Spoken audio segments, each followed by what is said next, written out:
നമസ്കാരം. ദീപു പ്രദീപ് എഴുതി വിപിൻ ദാസ് ഡയറക്റ്റ് ചെയ്ത് ഇന്ന് റിലീസിനെത്തിയ ചിത്രമാണ് ഗുരുവായൂർ അമ്പലനടയിൽ. പണ്ടൊക്കെ റിവ്യൂവേഴ്സ് സ്ഥിരമായി യൂസ് ചെയ്തിരുന്ന ഒരു വാക്യം ഉണ്ടായിരുന്നു. ഇപ്പോൾ അത് അധികം ആൾക്കാർ യൂസ് ചെയ്യാറില്ല. ചിരിയുടെ മാലപ്പടക്കം തീർക്കുക. ഈ ഒരു സിനിമ കണ്ടുകൊണ്ടിരുന്ന സമയത്ത് എനിക്ക് ഫീൽ ചെയ്തത് ചിരിയുടെ മാലപ്പടക്കം തന്നെയാണ്. ശ്വാസം പോലും എടുക്കാൻ പറ്റാത്ത രീതിയിലേക്കുള്ള കോമഡികളുടെ മാലപ്പടക്കമാണ് ഈ ഒരു സിനിമ എനിക്ക് പേഴ്സണലി സമ്മാനിച്ചത്. എനിക്ക് ചിരിക്കാനായിട്ട് വലിയ ബുദ്ധിമുട്ടൊന്നുമില്ല, കാരണം ചെറിയ കോമഡി ആണെങ്കിലും ഞാൻ ചിരിക്കാറുണ്ട്. എനിക്ക് ഈ സിനിമ ത്രൂ ഔട്ട് ചിരിയായിരുന്നു സമ്മാനിച്ചത്. അത് വെറുതെ ആരും ചിരിക്കാത്ത ഒരു സിറ്റുവേഷൻ കണ്ടാൽ പോലും എനിക്ക് പേഴ്സണലി ചിരി തോന്നി. കാരണം അമ്മാതിരി രസകരമായിട്ടുള്ള ക്യാരക്ടേഴ്സിനെയാണ് സിനിമയിൽ അണിയിച്ചൊരുക്കിയത്. വിപിൻ ദാസിനെ നമുക്കറിയാം, ദീപു പ്രദീപിനെ നമുക്കറിയാം. ദീപു പ്രദീപിന്റെ സ്ക്രിപ്റ്റ് ഉണ്ടല്ലോ, ഈ ഒരു സിനിമയിൽ എടുത്തു പറയേണ്ടത് ആ ഒരു സ്ക്രിപ്റ്റാണ്. നമ്മൾ അദ്ദേഹത്തിന്റെ സ്ക്രിപ്റ്റുകൾ മുന്നേയും പല ചിത്രങ്ങളിലും കണ്ടിട്ടുണ്ട്. കുഞ്ഞു രാമായണത്തിൽ നമ്മൾ ആസ്വദിച്ചാണ് അദ്ദേഹത്തിന്റെ സ്ക്രിപ്റ്റിന്റെ ആ ഒരു പവർ. ഇപ്പോൾ ഈ ഒരു സിനിമയിലേക്കൊക്കെ വരുന്ന സമയത്ത് ഗംഭീരമായിട്ടുള്ള സ്ക്രിപ്റ്റാണ്. ഈ ചെയിൻ കോമഡീസ് ഉണ്ടല്ലോ, പണ്ട് റാഫി മെക്കാട്ടിൻ സിനിമകളിൽ നമ്മൾ ആസ്വദിച്ചിരുന്ന, പ്രിയദർശൻ സിനിമകളിൽ ആസ്വദിച്ചിരുന്ന ചെയിൻ കോമഡീസ്, അത് വീണ്ടും ഇത്ര പവർഫുള്ളായിട്ട് ആസ്വദിക്കാൻ പറ്റിയത് ഇന്നാണ്. 90s അതേപോലെ തന്നെ 2000 ആ ഒരു കാലഘട്ടങ്ങളിലൊക്കെ മലയാള സിനിമകളിൽ സ്ഥിരമായിട്ട് നമ്മൾ കാണുന്ന ഒരു സമീപനം ഉണ്ടായിരുന്നു. വിവാഹവുമായി ബന്ധപ്പെട്ട ചില കോമഡികൾ അത് ചെയ്തെടുക്കാൻ വലിയ ബുദ്ധിമുട്ടാണ്. ഏതെങ്കിലും ഒന്ന് രണ്ട് ആളുകളുടെ ഒരു പ്രണയം അല്ലെങ്കിൽ അവരുടെ വിവാഹം ഒരു സൈഡിൽ കൊണ്ടുപോയി നൈസായിട്ട് അങ്ങോട്ട് വെക്കും.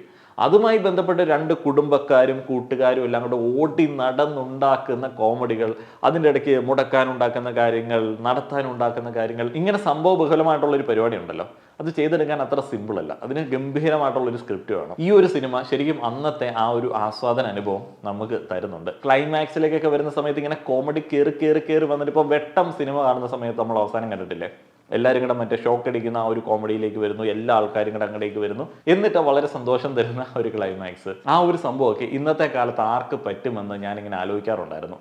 ശരിക്കും വിപിൻ ദാസിനും അതേപോലെ തന്നെ ദീപു പ്രദീപിനും ഒക്കെ അത് സിമ്പിളായിട്ട് പറ്റും എന്നുള്ളത് ഈ ഒരു സിനിമ കാണിച്ചു തന്നു. അതിനോടൊപ്പം ആസ്വാദനത്തിൽ ഏറ്റവും കൂടുതൽ സഹായകരമായ ഒരു സംഗതി, പ്രതീക്ഷയുടെ അമിത ഭാരമൊന്നും ഇല്ലാതാണ് സിനിമ കാണാൻ വേണ്ടി പോകുന്നത്.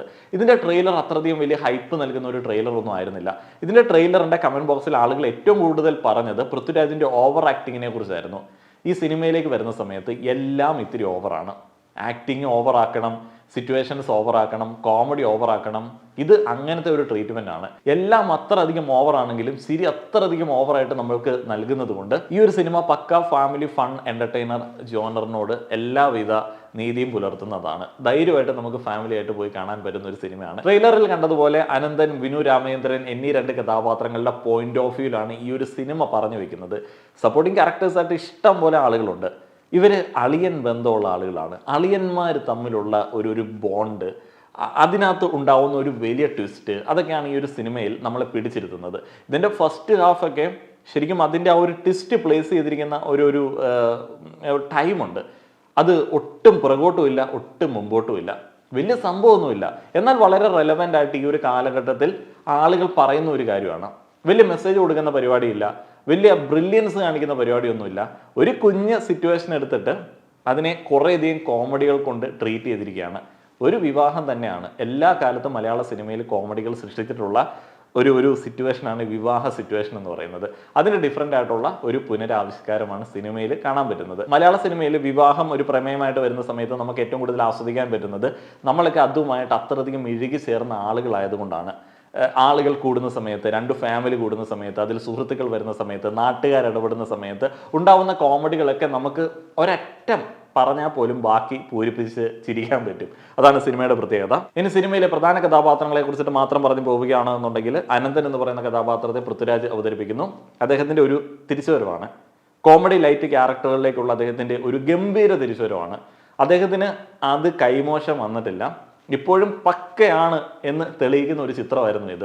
ഗോൾഡിനകത്തെ പൃഥ്വിരാജ്, ഗോൾഡ് എന്ന് പറയുന്ന സിനിമ അത്രയധികം അല്ലെങ്കിൽ തീരെ ആളുകൾക്ക് പറ്റാതെ പോയൊരു സിനിമയാണ്. അതിനകത്ത് പൃഥ്വിരാജ് പിടിച്ച ഒരു മീറ്റർ ഉണ്ടല്ലോ, അതാണ് ഈ ഒരു സിനിമയിലുള്ളത്. പക്ഷേ ഈ ഒരു സിനിമയിലേക്ക് വരുന്ന സമയത്ത് പൃഥ്വിരാജിന് വളരെ സിമ്പിളായിട്ട് കൈകാര്യം ചെയ്യാൻ പറ്റുന്ന ഒരു കഥാപാത്രമായിരുന്നു അനന്തൻ. അതിനോടൊപ്പം പൃഥ്വിരാജിന്റെ ക്യാരക്ടറിനെ, അദ്ദേഹത്തിന്റെ പെർഫോമൻസിനെ കണ്ട് ആസ്വദിക്കുന്ന സമയത്ത് എൻ്റെ മൈൻഡിലേക്ക് വന്നത് സലാറിനകത്തെ പൃഥ്വിരാജാണ്. ആ ഒരു റേഞ്ചിൽ നിന്നൊക്കെ ഈ ഒരു റേഞ്ചിലേക്ക് ഒരു പെർഫോമൻസ് എന്ന് പറഞ്ഞു കഴിഞ്ഞാൽ നമ്മുടെ നാട്ടിലേക്ക് ഇറങ്ങി നിന്ന് ഇഴകി ചേർന്ന ഒരു പെർഫോമൻസ് നടത്താൻ പറ്റുക എന്നൊക്കെ പറയുന്നത് എനിക്ക് ഭയങ്കര ഇൻട്രസ്റ്റിംഗ് ആയിട്ട് തോന്നിയൊരു സംഗതിയാണ്. ബേസിൽ ജോസഫിനെ കുറിച്ചിട്ടൊന്നും പറയണ്ട. വിനു രാമേന്ദ്രൻ എന്ന് പറയുന്ന കഥാപാത്രം അടിച്ചു പൊളിച്ചു. ബേസിലിന്റെ സ്വാഭാവിക സംസാരത്തിനും അദ്ദേഹത്തിന്റെ ഒരു ടിപ്പിക്കൽ അപ്രോച്ചിനും പറ്റുന്ന കഥാപാത്രങ്ങളാണ് ബേസിലിന് സ്ഥിരമായിട്ട് കിട്ടുന്നത്.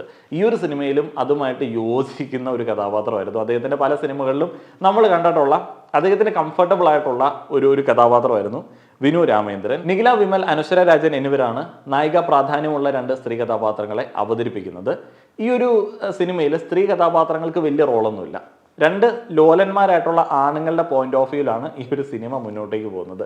പിന്നെ ഒത്തിരിയധികം സപ്പോർട്ടിങ് ക്യാരക്ടേഴ്സ് ഒക്കെ ഉണ്ട്. എന്നാൽ നിഖിലയും അനശ്വരയും അവരുടെ ക്യാരക്ടറുകൾ നല്ല രീതിയിൽ പെർഫോം ചെയ്തു. നിഖിലയ്ക്ക് തീരെ ഡയലോഗ്സ് തന്നെ ഉണ്ടായിരുന്നില്ല, അനശ്വരയ്ക്ക് ഉണ്ടായിരുന്നില്ല. പക്ഷേ അവർ ആ ഒരു സിനിമയിൽ പക്കയായിട്ട് ചെയ്തു. ഈ ഒരു സിനിമയിൽ അഡീഷണൽ ബോണസ് ആയിട്ട് നമുക്ക് കിട്ടിയത് യോഗി ബാബുവാണ്. ശരവണൻ എന്ന് പറയുന്ന കഥാപാത്രത്തെ അവതരിപ്പിക്കാൻ അദ്ദേഹം ആദ്യമായി മലയാളത്തിലേക്ക് വന്നു. അറിയാമല്ലോ, അദ്ദേഹത്തിന്റെ പെർഫോമൻസ് അറിയാമല്ലോ. ഈ ഒരു സിനിമയിൽ പക്ക ക്യാരക്ടർ. ഇദ്ദേഹത്തിനോടൊപ്പം തന്നെ എനിക്ക് പറയാൻ തോന്നുന്ന ഒരാളുണ്ട്, എനിക്ക് ഏറെ ഇഷ്ടമുള്ള, എനിക്ക് ഏറെ പ്രതീക്ഷയുള്ള ഒരാൾ, ജോമോൻ ജ്യോതിർ. തകർത്ത് വാരി. അതിൻ്റെ അമ്മോ എന്നെ കോമഡി ആയിരുന്നു. അയാൾ അവസാനമൊക്കെ വരുമ്പോഴത്തേന് ക്ലൈമാക്സിലേക്കൊക്കെ വരുന്ന സമയത്ത് ഈ എല്ലാ ആൾക്കാർക്കും ഒപ്പം നിന്നിട്ട്, എന്നാൽ മെയിൻ ക്യാരക്ടർ ഒന്നുമല്ല, എല്ലാ ആൾക്കാർക്കും ഒപ്പം നിന്നിട്ടുള്ള പെർഫോമൻസ് ആണ് കാഴ്ചവെക്കുന്നത്. അയാൾക്ക് ആ ഒരു സ്പേസ് എടുക്കാൻ പറ്റുന്നുണ്ട് എന്നുണ്ടെങ്കിൽ, അയാൾക്ക് ഇത്രയധികം ആളുകളെ ചിരിപ്പിക്കാൻ പറ്റുന്നുണ്ട്, അയാളിൽ എഴുത്തുകാരൻ ഡയറക്ടർ വിശ്വാസം അർപ്പിക്കുന്നുണ്ട് എന്നുണ്ടെങ്കിൽ അത് വേറെ റേഞ്ചാണ്. കാരണം പുള്ളി ഒറ്റയ്ക്കാണ് കുറേ സിറ്റുവേഷൻസ് കോമഡി കൈകാര്യം ചെയ്യുന്നത്. ജഗദീഷ് അവതരിപ്പിക്കുന്ന കഥാപാത്രം, ബൈജു സന്തോഷ് അവതരിപ്പിക്കുന്ന കഥാപാത്രം, ഈ 2 കഥാപാത്രങ്ങളും ഏകദേശം ഒരേപോലെയാണ്. ബൈജു ചേട്ടൻ അതേപോലെ തന്നെ ജഗദീഷ് ചേട്ടൻ, അവരൊക്കെ ഈ ഒരു കാലഘട്ടത്തിലെ സിനിമയിലേക്ക് വരുന്ന സമയത്ത്, ഇപ്പം ഫാലമിക്കകത്ത് ജഗദീഷ് ചേട്ടനെ നമുക്കറിയാം, ബൈജു ചേട്ടൻ്റെ റീസെൻറ്റ് സിനിമകൾ നമുക്കറിയാം. അവർ ഭയങ്കര രസമായിട്ട് ഇപ്പോൾ വേറെ ഒരു ഫ്രഷ്നെസ് ഉണ്ട് അവരുടെ പെർഫോമൻസിൽ. അത് ഈ ഒരു സിനിമയിൽ നമുക്ക് ആസ്വദിക്കാൻ പറ്റും. പൃഥ്വിരാജിൻ്റെ അച്ഛൻ കഥാപാത്രത്തെയാണ് ജഗദീഷ് എന്ന നടൻ അവതരിപ്പിക്കുന്നത്. ആ ഒരു അച്ഛൻ മകൻ ആ ഒരു സംഭാഷണമൊക്കെ ഭയങ്കര രസമാണ്. ഋഷാദ് അവതരിപ്പിക്കുന്ന കഥാപാത്രമുണ്ട്, രേഖ അവതരിപ്പിക്കുന്ന കഥാപാത്രമുണ്ട്, അജു വർഗീസിന്റെ ഒരു ചെറിയ ഗസ്റ്റ് പെർഫോമൻസ് ഉണ്ട്. സിജു സണ്ണി, നമ്മൾ ഇൻസ്റ്റാഗ്രാമിലും അതേപോലെ തന്നെ യൂട്യൂബിലും ഒക്കെ എപ്പോഴും കണ്ട് ഇഷ്ടപ്പെട്ട സിജു സണ്ണി, അദ്ദേഹത്തിന്റെ ഗംഭീര പെർഫോമൻസ്.